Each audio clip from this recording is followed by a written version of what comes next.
నమస్కారం. నేను మీ భట్టి విక్రమార్క. జూబ్లీహిల్స్ శాసనసభ నియోజకవర్గంలో ఉన్న ప్రజలందరికీ కూడా నమస్కారం. రేపు జరగబోయేటువంటి జూబ్లీహిల్స్ శాసనసభ జరుగుతున్నటువంటి ఉప ఎన్నికల్లో కాంగ్రెస్ పార్టీ అభ్యర్థిగా నవీన్ యాదవ్ పోటీ చేస్తూ ఉన్నారు. శ్రీ నవీన్ యాదవ్ సేవకుడు, నిత్యం ప్రజల కోసం పనిచేసి అందుబాటులో ఉండేటువంటి స్థానికుడు కూడా.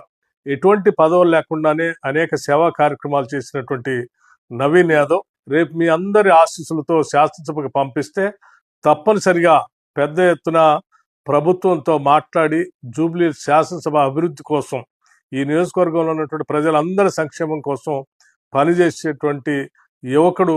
అటువంటి యువకుడిని ఆశీర్వదించవలసిందిగా, మీ అమూల్యమైనటువంటి ఓటు వేసి దీవించవలసిందిగా విజ్ఞప్తి చేస్తున్నాను.